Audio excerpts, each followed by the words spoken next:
So much media, so little time. Who keeps track of it all? That would be me.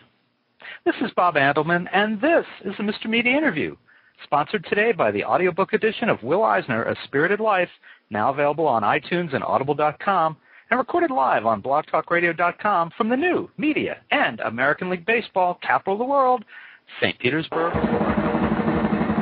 In the world of comics, Denis Kitchen can do it all. Cartoonist, editor, publisher, museum consultant. Heck, he even produced a daughter, Alexa, who is rapidly developing into a world-class artist in her own right. Now, I've known Denis personally since 2002, when he vetted me as the guy who would eventually write the authorized biography, Will Eisner, A Spirited Life. And it gives me great pleasure to bring him on the show today to talk about his two new books. Not one. This guy's got to do two. The rest of us are like struggling to do a single book. He does two. Well, you know, I don't know what to say. Anyway, The Art of Harvey Kurtzman, The Mad Genius of Comics, co-written with Paul Buhle, and Underground Classics, The Transformation of Comics with a C into Comics with an X, co-authored with James Danky. And next year, Dark Horse will bring out a monograph devoted to Mr. Kitchen's own work, at which time we'll have to have him come back and talk about that, too. Denis, welcome to Mr. Media. Well, thank you, Mr. Media. How you doing? All right. All right. Well, Denis, let's jump right into this. What is the equivalent today of the underground comics movement of the 60s? Is there an equivalent? Well, there certainly are alternative comics, and there is a whole new generation doing things that are natural outgrowth of the undergrounds, but I think there's no true equivalence because the undergrounds were an integral part of the anti-establishment, anti-war hippie movement of the late 60s into the 70s, and I think the cultural events of the day influenced underground comics, and they were kind of a backlash against the man in general, whereas today I think a new generation of cartoonists benefit in a way from what came before. Like all of us, the underground cartoonists benefited from the Harvey Kurtzmans of the world who came before. We're all influenced. I think it's a natural chain of evolution in comics. Today's cartoonists obviously have things like graphic novels and bookstore distribution that my generation back then could only have dreamt of. Now, your generation, and I don't say that to make you feel old. I'm just, but I mean, your generation. A lot of what went on, there was a whole counterculture and the man and all that kind of stuff was pushed by Vietnam. This generation's got an equally questionable war in Iraq and Afghanistan. Has there not been the same kind of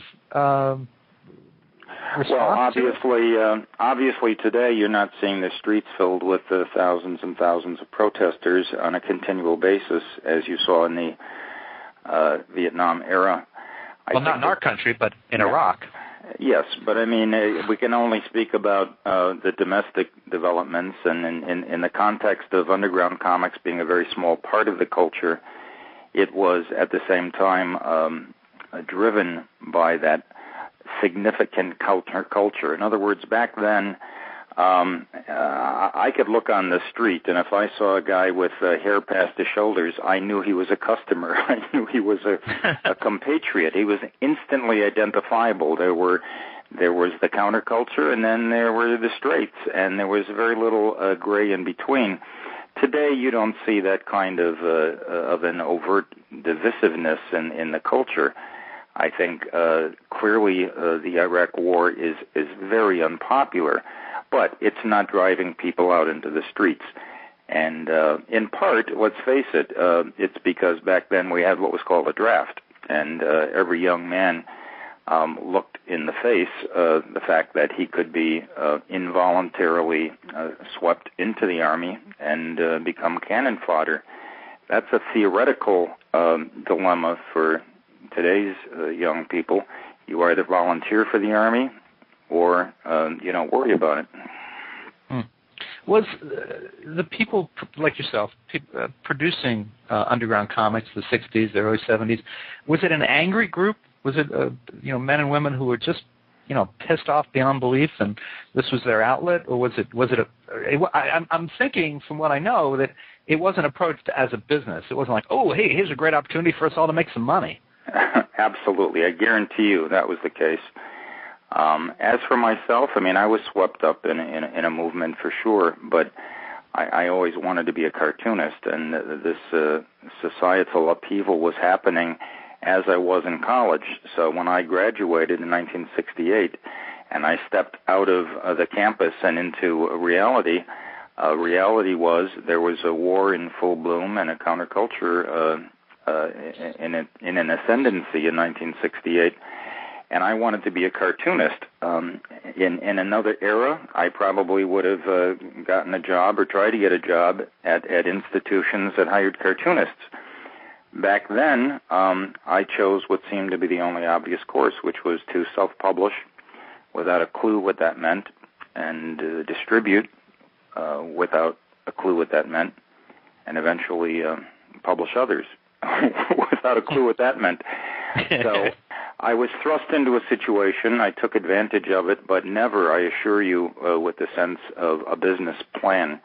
In fact, when I became cognizant that I had inadvertently become a businessman, I made fun of it as much as I could. My own letterhead, in fact, in those days was an octopus, and the octopus was wearing a hat with a $sign, and each tentacle contained what I jokingly called a division of the company. So basically I was saying to the world, yes, I'm technically a capitalist here, but I sure don't take it seriously.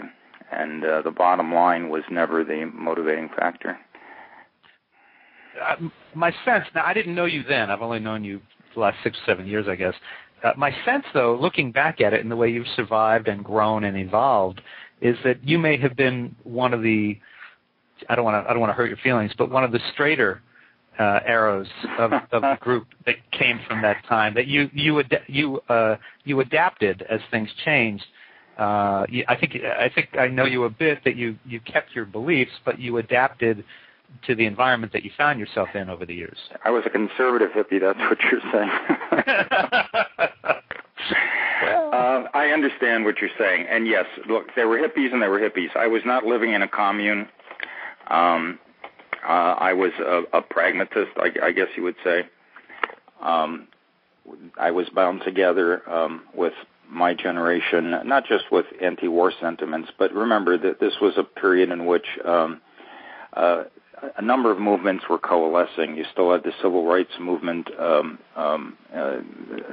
still fighting. You certainly had, at that point, the first serious signs of the gay movement and the feminist movement were simultaneous. Then you had the movement to try to legalize pot. These were the burning issues of the day, and it wasn't just the war. There were at least 5 or so issues, some of which even divided people in the movement. And at the same time, I think they generally together were rallying cries. And the political division was so deep that you had emerging in every major city and every major campus alternative underground newspapers, typically weekly. Again, something you don't see today. You see what are loosely called alternative weeklies, the Sunday weeklies in major cities. But these were heavily political, often very radical underground newspapers. And they preceded comics. The comic books really came afterwards. In fact, some of the cartoonists in underground comics started in the underground newspapers. But we were a generation that had grown up and loved the comic book medium. And so starting with the first Zap as the notable one and a couple of earlier ones, that separate movement began technically around 1967 and then flourished in the late 60s and early 70s. And hundreds and hundreds of such books were produced and ended up in an alternative distribution system through mainly head shops, ended up in every probably dorm room and crash pad and commune and on in the country. They in numbers that would probably stagger some people today who don't realize how many comics could have been sold in such a kind of a rickety distribution system. And I put system in quotes there because, in other words, today periodicals are distributed through people who distribute periodicals. They wouldn't have touched underground comics. You have to understand. And this is also before, this predates the comic book shops that younger readers take for granted. They didn't exist either. Right. Well, of course, we need, for people who never saw an underground, either too young or they were too straight at the time. I mean, these were books that had, the sex was wild. There was pot in all the most of the stories. It was, and if it wasn't sex or drugs or war protest, it was there was some pretty angry stuff going on there. So you couldn't put this on the stand next to Time and Newsweek. No. Keep in mind too, for readers who are unfamiliar, sex and drugs, to name the obvious, were not obligatory by any means. Some of the undergrounds were rather tame compared to others. But yes, they broke the rules. They were uncensored, and I think that's the key. So each artist censored or did not censor himself or herself. That was basically the rule. And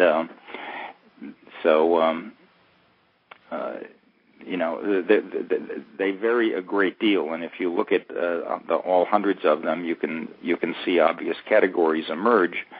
But what they shared was, let's call it a backlash to the Comic Code Authority that severely censored newsstand comics.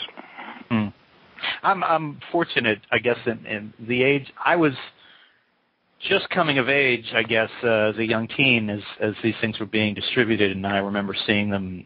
My favorite was Weird Harold's head shop in Milltown, New Jersey, for those of you who may remember Weird Harold's, and there was a couple places in New Brunswick, near where I grew up, and I'd see these books there, and the great thing was, you could go into a place like that, well, great or not. I mean, now I'm a parent. I don't think it's such a great thing. But, as a 12 or 13-year-old then, I could get on my bike, pedal down to these places, and buy anything I saw.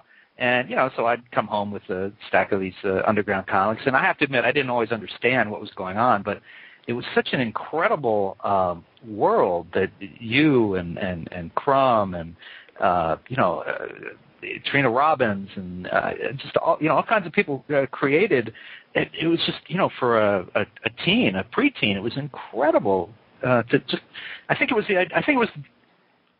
was what drugs were doing for a lot of the artists. I wasn't experiencing that, but it just really opened your mind to just stuff that you just had no idea could exist. And obviously, Weird Harold had no problem selling these to a 12-year-old. No, Weird Harold did not. In retrospect, this was the kind of thing that the one thing we feared was that retailers were indiscriminately selling them. So it's true. We can laugh now. Yes. Yeah, I mean, imagine your youngest daughter, Alexa, walking into one of these shops today. I mean, even with your background, I suspect you'd be a little unhappy. I'd have to go and strangle Weird Harold. You bet. Yeah. Yeah. Now, I think. Yeah. No, go ahead. No, I was just going to say, your perspective certainly changed when you become a parent. But understand, it was never our intention as artists, or speaking as a publisher, that these would have been intended to have been read by 12-year-olds. Of course not. You guys were barely thinking that you were ever going to be parents. You were Right. But also, I mean, generally speaking, we had disclaimers on the cover that would say adults only, or sometimes tongue-in-cheek we would say things like for intellectual adults only, things like that. So sometimes it was a little wink, but clearly we knew the one real vulnerability was the legal side. And again, keep in mind, this was before there was such a thing as a comic book legal defense fund. So we were all on our own and very vulnerable. Well, let's talk about the book specifically. how did and we're talking for the moment, folks, if you're just joining us, about underground classics, the transformation of comics with a C into comics with an X that Denis and James Danky co-authored. What prompted this book to be done? The genesis of it actually goes back quite a few years. Jim Danky's an old friend who was the special librarian, or I should say the librarian in charge of the special collections at the Wisconsin State Historical Society. And he there was responsible for what is probably the deepest and most prominent collection of alternative publications in the country, across all sorts of topics. And one of the pieces of that collection included underground comics, and that's how I got to know him. And he was personally a fan. And he had early on seen or felt that this genre deserved a little more exposure, and he thought that the art side ought to actually be in a museum. And I remember scoffing at the time he first suggested it, that any self-respecting museum would ever display comic book art in general, not to mention underground comic art. So he would periodically mention it. I'd periodically scoff, even though I thought, yeah, that would be great. I thought it was completely unrealistic. Well, as time goes by, even the disreputable sometimes become respected. And here we have come full circle. And Jim introduced me to the director of, at the time it was the Elvium Museum in Madison, Wisconsin. It's now called the Chazen because of a big influx of the contributions by Mr. Chazen. But the director was very sympathetic, and he actually flew out a couple of times, looked at my own collection of underground comic art, and he said, you know what, I think this deserves public exposure. And that was about 4 years ago. And from that point until recently, we put together what ended up a show dealing with other private collectors, notably Eric Sack in Philadelphia, and individual artists or artist estates, and ended up with the show that's currently on display in Madison, and which we hope will travel to other venues. So concurrent with that, we wanted to have the catalog or the book published, and Abrams, which is, I suspect a lot of your listeners know, is probably the leading publisher of art books in this country. So getting them interested was a real coup. And at that point, it was a question of putting it together in a package that not just would reflect the show, but also that would appeal to many, many others who would never get to Madison or the other venues. So in that case, I enlisted my partner, John Lind, and together we looked at this material and put together a package that combined essays. Jim and I contributed, and we got Trina Robbins and Pat Rosenkrantz and Jay Lynch and others to talk about the medium itself. And then what John and I wanted to do was to show the art as is, photographed flaws and all, and to show these representative samples. The main point being that this was a movement of artists.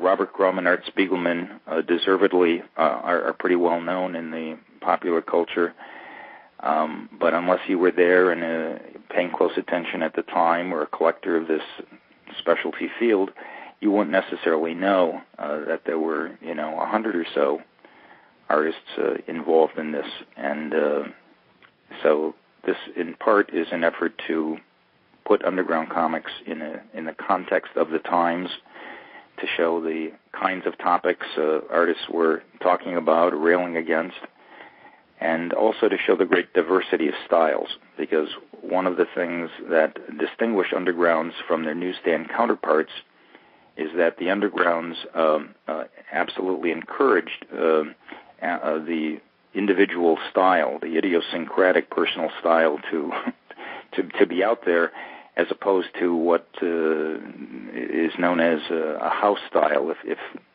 for example, you read Spider-Man, yes, a discriminating collector reader knows different artists draw Spider-Man. But generally speaking, there's a house style, and his uniform has to be drawn a certain way, or the cast a certain way. You can't deviate very much from the Marvel style. In Undergrounds, there was no such thing as a house style, and every artist, with few exceptions, did everything himself or herself, including even the lettering.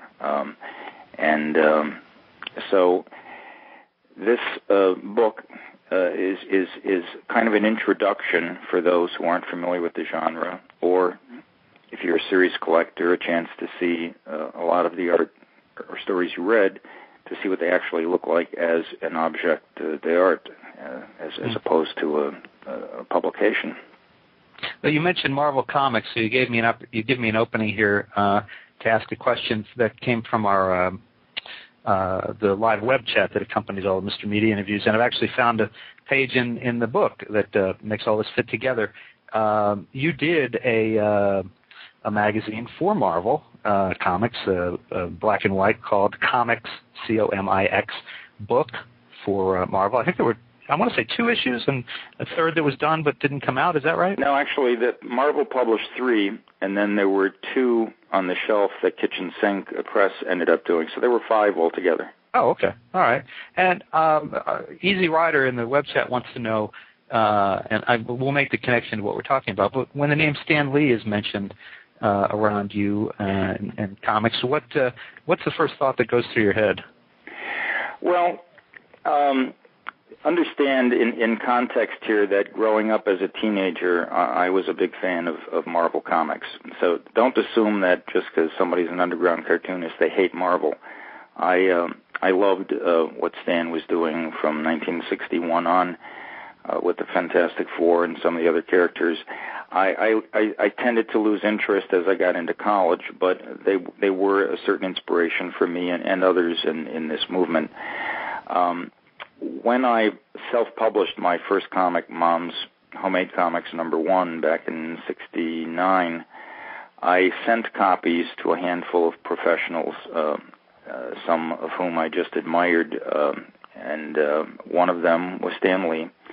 And to my astonishment, I got a nice letter back from him. I sort of thought he was the kind of person got so many letters they ended up getting ignored, but he was quite nice, and it ended up being a kind of I wouldn't say pen pals, but we exchanged some letters, and before I knew it, he was offering me a job. He wanted me to come to New York, and I was flattered, but I had no interest in moving to New York or to be working for Stan Lee, because I was having fun what I was doing, at least for the first few years.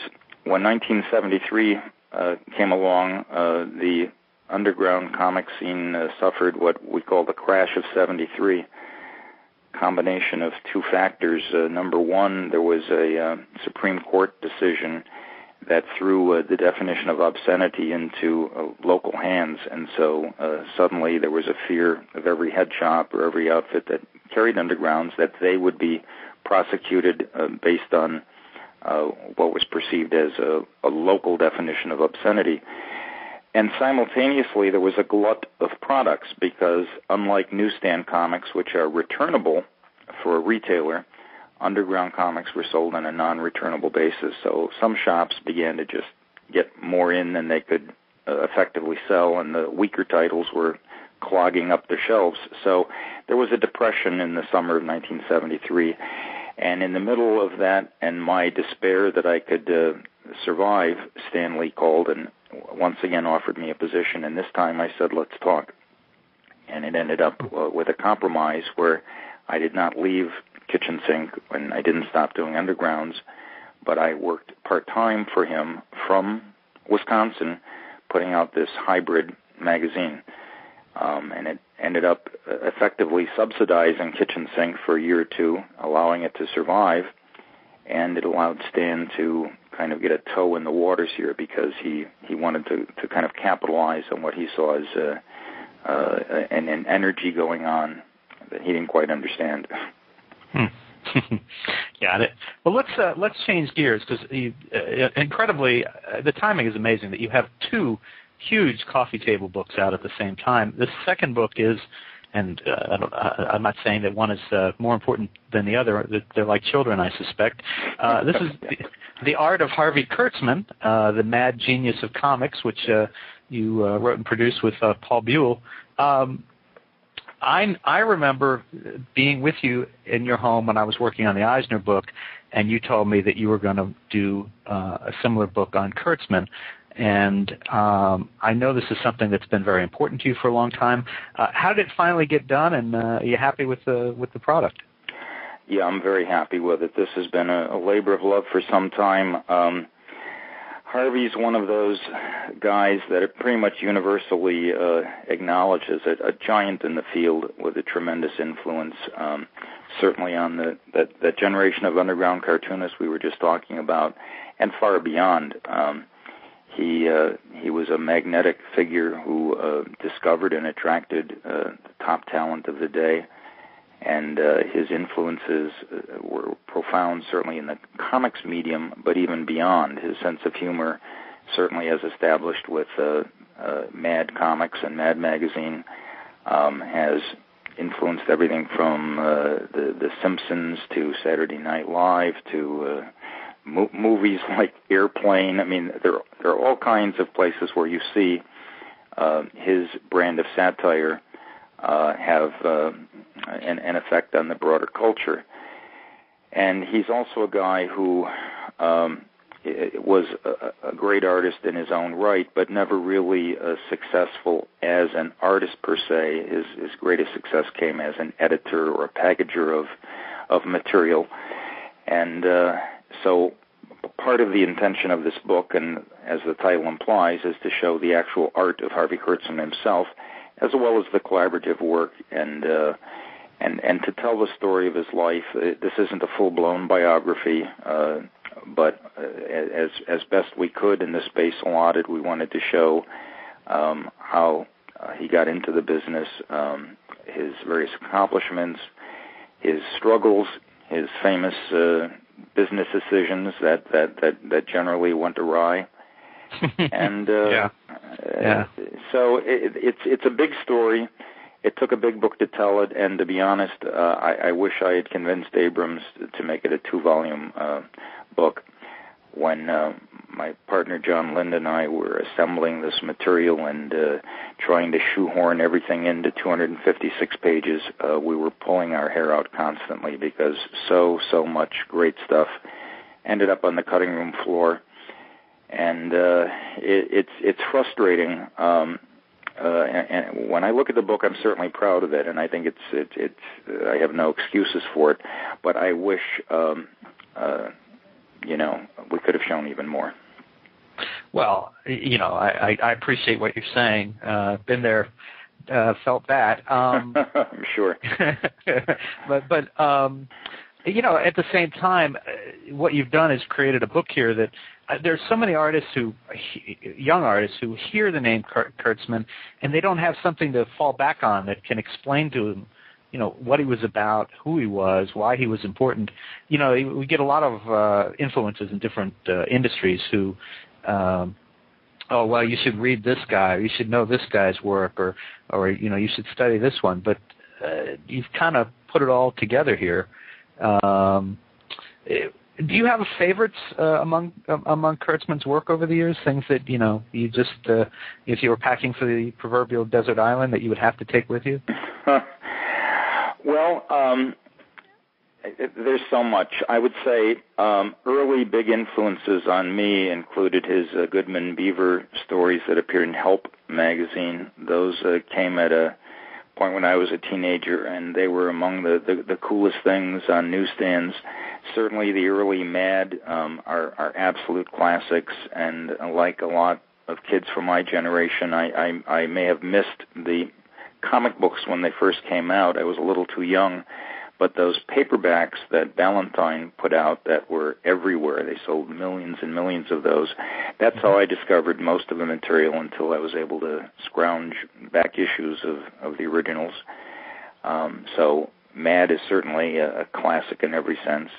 Hey Look is some of the early work that is less accessible to most people because it appeared as literally fillers in Stan Lee's Marvel Comics back in the 40s. But there's a lot of great gems there, and you see the early genius developing, and you see the style developing. But I think probably my personal favorite is Jungle Book, a solo book he did in 1959 that you could argue was the first graphic novel. He did exactly what Will Eisner did in terms of 4 original short stories published as an original paperback. It paralleled Contract with God to a surprising degree, yet it came out 25 years sooner. The difference is Will Eisner's was successful, and it recognized the industry, and Harvey's was a commercial dud and quickly forgotten, except for a few aficionados. So you're not looking to reopen the argument about what was the first graphic novel, are you? You can argue it endlessly, and there are things that preceded Harvey that, like for instance, Rhymes with Lust, I think it was one that came out around 1950 and was even more of a commercial dud. And you can split hairs on what's first and how you define it. The same as scholars still arguing whether the Yellow Kid was first or the Europeans who have their own claims. And those arguments are probably best left to academicians. But certainly what you can't deny is that Harvey Kurtzman was an amazing innovator. Even as early as 1954, he attempted to do an adaptation of Charles Dickens' A Christmas Story. He called it Marley's Ghost, and he produced 8 or 10 pages that are marvelous, but he tried to sell them to people like Simon & Schuster in the early 50s when to say they didn't get it would be an understatement. He basically was mining a field that only something like Classics Illustrated was able to do as a dime comic with no respect. To do it in an artistic manner as he attempted and with Dickens' own words was something that serious publishers just couldn't even fathom.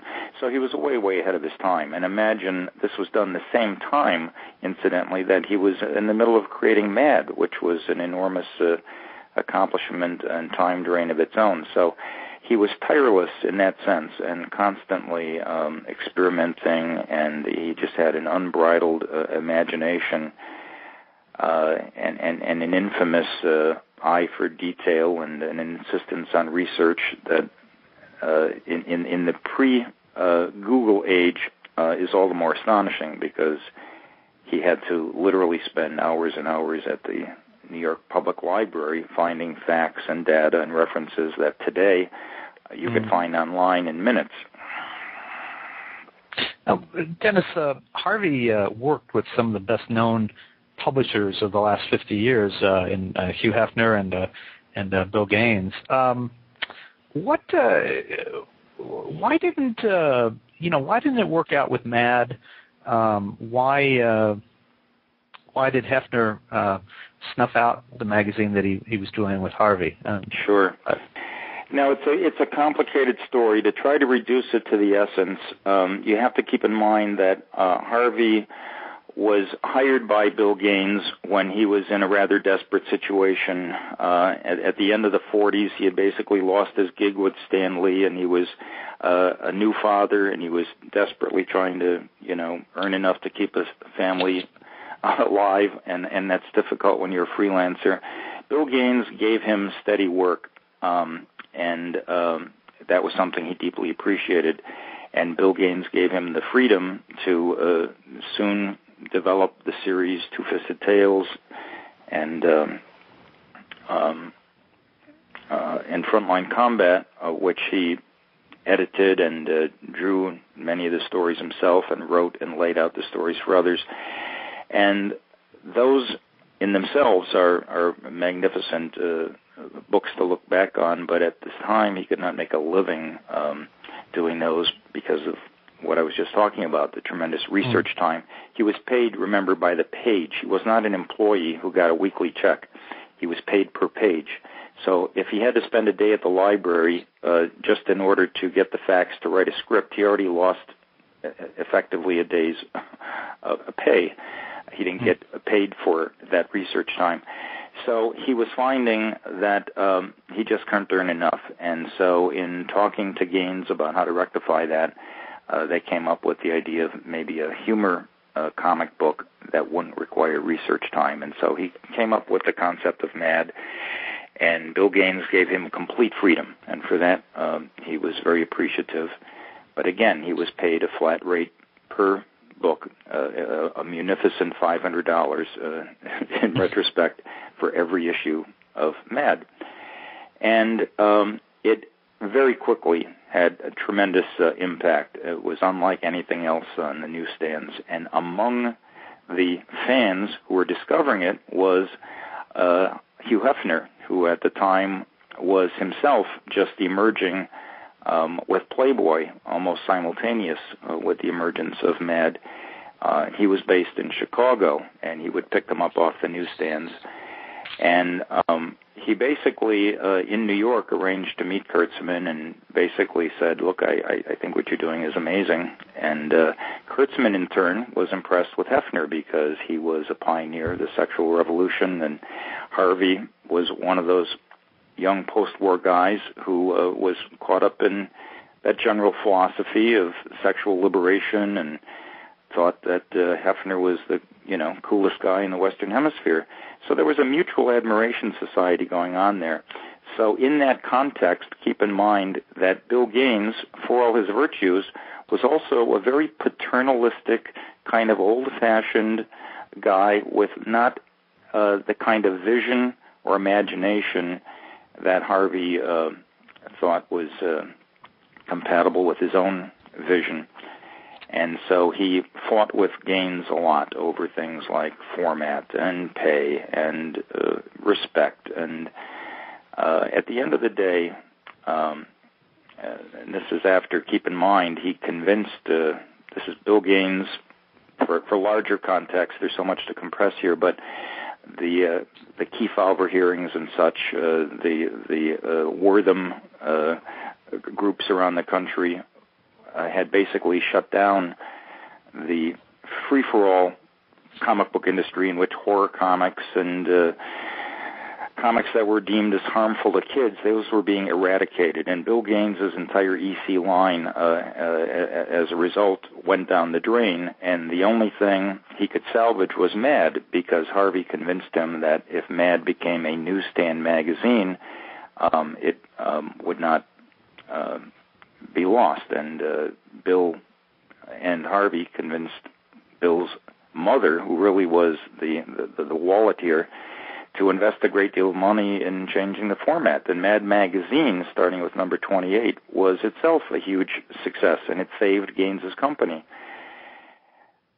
In the context of this, Harvey was still unhappy because Mad, though it was slicker than a comic book, and Harvey always wanted slick, he also wanted color, and he wanted things that he just couldn't convince Bill to do. And on the sidelines, Hugh Hefner basically kept whispering in Harvey's ear, and he kept saying things like, look, if you want to leave that two-bit operation, come and work for me. I'll give you color. I'll give you everything you want.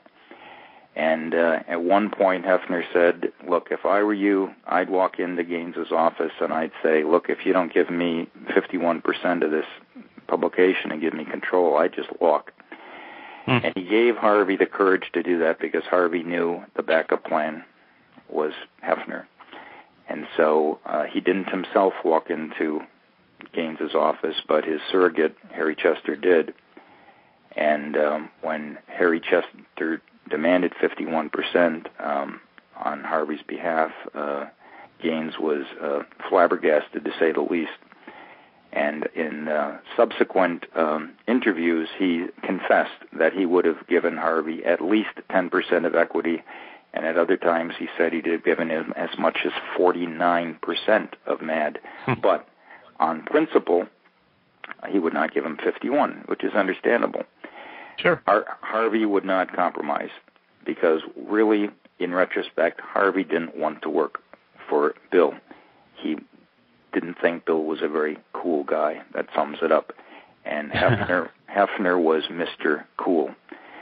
And Hefner promised him a color, slick magazine affiliated and promoted via Playboy, which was the coolest magazine on the planet at that point.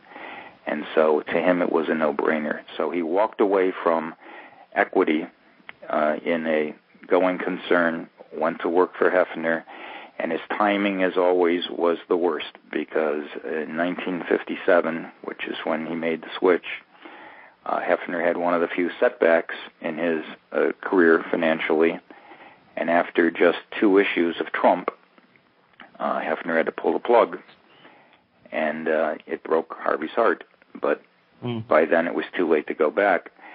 5 years later, Bill Gaines sold Mad for a reported $5 million, so Harvey could have had anywhere from $500,000 to $2.5 million in that sale, money of the likes of which he never in his life saw, and traded that for 2 issues of a beautiful magazine that hardly anybody's ever heard of. Let's, the time we have, tell me about, 2 things I want to ask you about Harvey. Tell me about Harvey's business sense. I remember doing the Eisner book and talking to Adele Kurtzman, and I think she was the one who said that, he was a guy who believed in a handshake deal. If someone shook hands with you and said they were going to do something, he believed they'd do it, even though time after time they didn't. It's true. It's absolutely true. In fact, as Adele famously said with relation to Will Eisner, who was an exceptional businessman for an artist, she said, Harvey always went to Will Eisner for advice, but he never took it. Right. Will was the kind of guy who, of course, got everything in writing. Harvey, as you say, thought the handshake was adequate, and a perfect example is when he went back to Hefner several years after Trump folded. He went back and did Little Annie Fanny. He thought he owned Little Annie Fanny, and in fact, Hugh Hefner owned Little Annie Fanny, and it took literally years for Harvey to realize when he started noticing the copyright lines weren't in his name, and it was too late. And at that point, he was in a financial trap, and he had no viable way to challenge what, in his mind, was a clear handshake agreement. And again, we won't digress here on whether Hefner was a complete villain or whether Harvey was naive, but suffice to say, Will Eisner would have handled it very differently. And Denis Kitchen, after being affiliated with Will Eisner, would have handled it differently.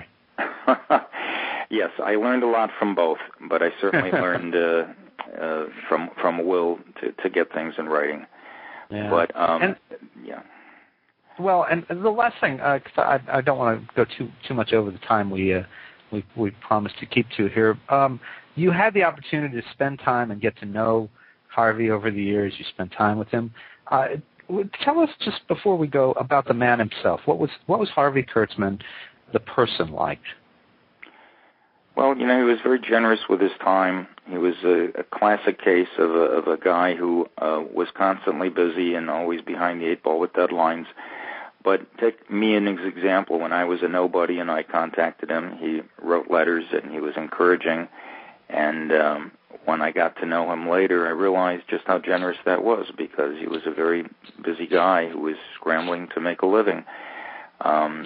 He was obviously his reputation is he was a tyrant as an editor, but you couldn't meet a sweeter guy as a human being. The tyranny of his editing came from an absolute confidence that his way of telling a story or his way of composing a panel was the absolute best way. And he was so adamant that he had to insist on it, even when it meant offending his collaborators' own sense of what was the best solution to that story or that panel. So his techniques might be viewed as a little harsh by some, but I never saw him on a personal level be remotely tyrannical. He was a real marshmallow outside of those editing aspects of his career. I also saw a guy who was very humble, who, despite all of his accomplishments, had a lot of self-doubts and didn't quite necessarily understand what all the commotion was about, particularly when it came to his own artwork, which he felt was completely non-commercial. Technically, he was right, but he's what I call an artist's artist, and I don't know an artist who doesn't think Harvey himself was an amazing artist. But whenever I or someone would tell them that, his standard line was, "Yeah, you and my mother." I think he's a guy who probably suffered from having too many talents in a way, and he was never able to just focus on being an artist. If I was in charge, I would have had Harvey do more things like Jungle Book that he wrote and drew himself, that I think are just magnificent pieces of satire. But it wasn't in the cards, and so only a small part of his output was a material that he had complete control over. And for the most part, especially the last 25 years of his life when he was doing the formulaic Little Annie Fanny, he didn't really have control over it, and it's a shame. I'm reminded of another story in that mode that you actually gave me a copy of, that he did, The Grasshopper and the Ant, which I think Kitchen Sink published. It's a phenomenal story. Just really enjoyed that. That, by the way, is reprinted in full in the new book as well. That's what made me think of it. I was just looking at it. And I know I promised to let you go, but I got to ask you about your daughter, Alexa Kitchen. You guys self-published a book by her a couple of years ago, and I understand her second book is coming out from a major publisher in August. What's going on with that? Yes, actually, Hyperion, which is a division of Disney, is publishing a book called Grown-Ups Are Dumb, and in parentheses, No Offense, which is a collection of some of her work from the past couple of years when she was 9 and 10 years old. There's a short video on YouTube if any listeners are curious to get a snippet of it. It'll be out in August. She's a reluctant author. She has no interest in promoting it or going to shows or doing signings. She just likes to draw on her own. But certainly a bit of a novelty because of her age. Her first work was published when she was 7 years old, and astonishingly it was nominated for both a Harvey Award and an Eisner Award. And, of course, she was oblivious. And to this day, it rolls her eyes when anybody mentions that stuff, because she's still just a kid. She likes to draw. And so we're just trying to, as quietly as possible, get some of the work out there without embarrassing her too much. That's hard. You're a parent. Anything you do will embarrass. Exactly. Well, listen, folks, you can find Denis Kitchen's 2 new books, The Art of Harvey Kurtzman, The Mad Genius of Comics, which is co-written with Paul Buhle, and Underground Classics, The Transformation of Comics into Comics, with an X, co-authored with James Danky, in great bookstores everywhere, or online at mrmedia.com, mrmedia.com, amazon.com. And Denis has a lot of sites. I was going to give out Denis, that's Denis with one N, by the way, DENISKitchen.com. Denis, is there any other site you want to point people to if they want to know more? Well, there certainly are links from that one that'll take you to others. But there wouldn't be an easy way to plug that right now, but thanks. Okay. All right. Well, listen, I'm delighted for your latest successes. I look forward to the Denis Kitchen monograph coming out next year, I guess, from Dark Horse. Right. And hope you'll come back and talk to us about that. And, best wishes to Stacy and Alexa and the rest of your crew. Thanks very much, Bob. All right. Thanks for joining us on Mr. Media. It's been fun. All right. Bye-bye. Thanks. Bye-bye. And, folks, for more interviews with your favorite comic artists and writers, you can surf over to our main website, www.mrmedia.com. That's where you can listen to my earlier conversations with Dave Gibbons, Monty Wolverton, Trina Robbins, Gene Colan, Mike Gold, Wendy Peeney, Joe Sinnott, Chuck Dixon, Peter Cooper, Drew Friedman, Daniel Pink, and many more. And please think about writing an online review of Mr. Media, casting a vote for Mr. Media, or marking Mr. Media as one of your favorites. Whether you listen on Blog Talk Radio, TrueSlant, Pointer Online, MySpace, Facebook, Bebo, NetVibes, Multiply, Zanga, Friendster, FriendFeed, Orchid, Bebo, Podcast Pickle, Vox, Folio, Mediafly, Podfeed.net, Blueberry, Zencast, PageFlakes, Eons, Mihente, Zimbio, or Odeo. And subscribe to Mr. Media in iTunes, and you'll never miss a show. Just search Mr. Media Interviews within the podcast section of iTunes and click the free subscribe button. It's that easy. You can also listen with a piece of string and a tin can in many locations. If you've got an idea for a guest, email me directly at bob@andelman.com. That's ANDELMAN. You can also follow me on Facebook or on Twitter, www.twitter.com. Thanks so much for joining us today. Always appreciate it when you give up a piece of your day and spend it with us. Thanks for listening, everybody.